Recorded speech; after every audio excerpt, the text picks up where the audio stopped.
What's up, runners? Welcome to the first part of Marathon Extraction Shooters and You, where we're going to be taking a first look at Marathon and diving into why it's going to be a game that most of us are going to like. Now, today, we're looking into how Marathon and extraction shooters are something that you don't understand. We're going to be looking at the four pillars of what I consider to be the building blocks of an extraction shooter.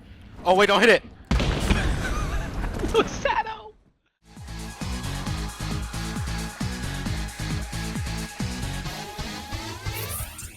Now, while I'd love to dive straight into Marathon, we only really have a sparse, fractured knowledge of what the pre-alpha mechanics kind of are right now. But giving you a working knowledge of extraction shooters will kind of give us a starting point and some context you might be missing, and holding you back from kind of being excited for Marathon's release. Now, to visualize this, I present to you the four pillars of extraction shooters. These are the building blocks of what I think extraction shooters are meant to be.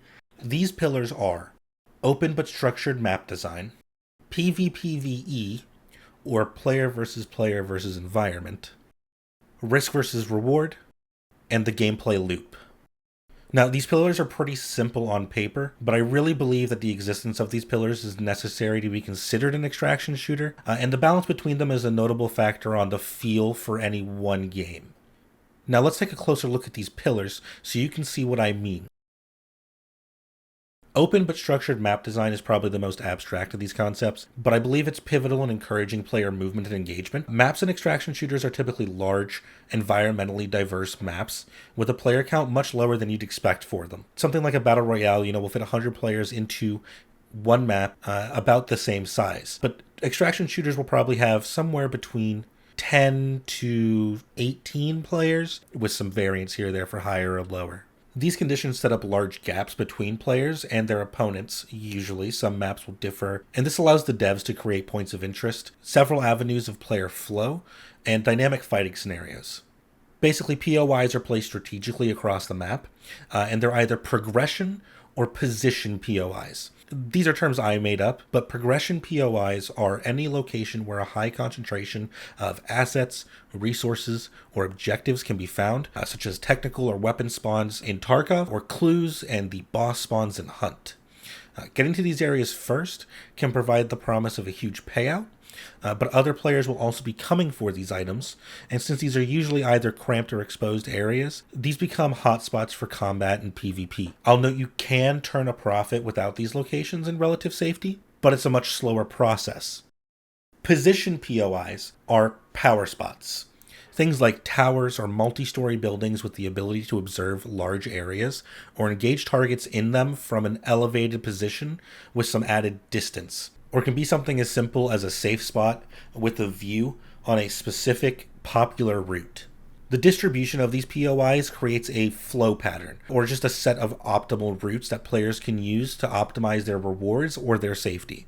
Using the empty space, players can take roundabout routes through obscured areas to traverse the map in relative safety compared to a more aggressive direct route. This would potentially allow them to avoid and minimize PvP at the cost of a slower pace of progression. Now, the space in between them becomes a sort of twilight zone where anyone could be. Maybe there's some players who are trying to avoid someone going the opposite direction on the roundabout, and they break into this twilight zone to flank them, just to avoid contact. Or it could be someone trying to outposition and flank a larger team who's in one of these POIs to create an advantage for themselves. These flow routes and POIs combine to create some unexpected and dynamic combat scenarios, as people surprise one another and end up fighting in unique locations and trying to make the most of their surroundings in an unfamiliar scenario, as well as creating safer breathing rooms where you can kind of collect yourself and plan your next steps in relative peace. Now, sprinkling PvE, or I'll also call them AI, into the maps is the next pillar we're going to look at. AI enemies serve a variety of purposes depending on the game, but mainly they serve to be a gear or skill check, a resource sink, or as sound traps. Being a sound trap means that from exposure to a player, they will create and push you to create sound other players can hear to give away your location. In Tarkov, these would be scavs who yell as soon as they see you and then start firing off gunshots. A solid variety in PvE enemies can go a long way in setting the pace and atmosphere of an extraction shooter. Like the AI in Hunt, which you can take out slowly and quietly, loud and quickly, equip specialized gear to dispose of quickly in silence, sneak past, or any combination of these strategies. These AI can help accelerate player movement and drive PvP by enticing players to move into the area or pushing others out of that area. Depending on the game, they might also be a relatively consistent loot source with rare quality drops like the scavs in Tarkov.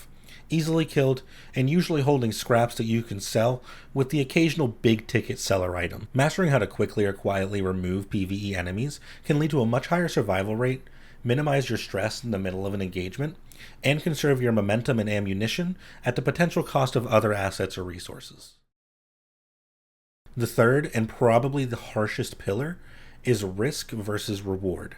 Practically every decision you make, from your loadout, your routing, the engagements you take, the places you skip over, the time and place you choose to expose your brilliant shining beacon of a forehead to gunshots, and everything else you can do, is a constant balance of the odds you're taking, the value of what you currently have on you, and what you can gain from the situation. Just in terms of your loadout, you can choose to prep cheap, risking disadvantages for your PvP or PvE scenarios, maybe gaining speed or stealth as an upside, but everything you take out is a proportionally larger gain. On the other hand, you can spend a lot more and boost your confidence in your survival with better equipment, more ammunition or tools, in exchange for a smaller profit margin, potentially meaning you need to survive and extract more games before turning a profit, and making a larger dent in your wallet if you start taking too many bad odds or just get unlucky. For example, say on average you make it out of the game making $1,000 in loot. If you spent $100 on your loadout, you just made a huge profit, potentially funding better loadouts or just 9 more of the same loadout, meaning anything better than a 10% survival rate is making you money. However, if you spent $2,000 on your loadout, you would need at least 2 successful runs per loadout on average to break even, in exchange for the odds being more in your favor. At the end of the day, whatever combinations of brains, brawn, or cash, winning is living or progressing. Some days you won't even hit 5 minutes in a lobby while fully decked to the teeth and at the top of your game. And others, you won't see another living person and make it out with all the rewards when you went in naked. Even on the worst days imaginable, though, you always have an option to keep playing and making progress.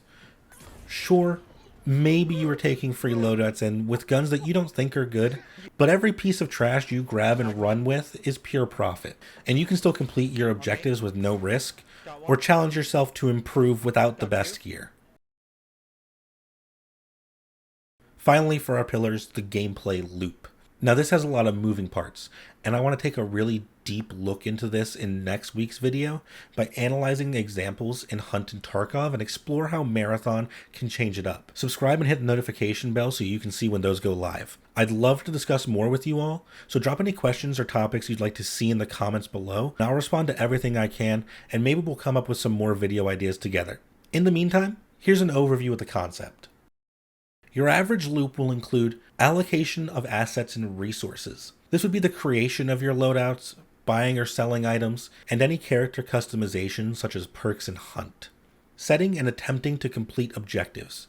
These can vary by game and by player, but there's typically either a quest system, a match boss system, the way that Hunt has it, or even just hunting PvP against other players. This one's really flexible because each person can kind of be going for their own thing. If you're trying to grind XP for leveling up your main character, or if you're trying to grind money, those can take you further away from quests or fighting bosses depending on the game.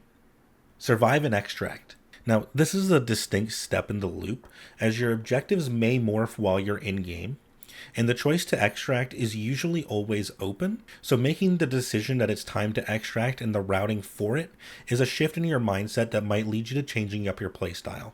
For some people, that might take the game from a fun run-and-gun shooter to a terrifying survival horror. Debriefing and the main menu. Now, this is an often unsung portion of the genre, but this is where you can see the importance of instanced matchmaking, allowing you to go in, get something done, and making it out showers you with your rewards and by showing your permanent progress. This allows you to mentally reset yourself and think about what you might have missed or how you could have made it easier, or maybe tell yourself to do that again. Marathon will feature these 4 pillars, but the exact methods might be more or less forgiving than Hunt and Tarkov. The main crux of the issue, as I see it with players, and what's holding you back from wanting to play Marathon, or making you think that you don't like extraction shooters is that most players don't realize how niche Hunt and Tarkov are in terms of the mechanics surrounding these pillars.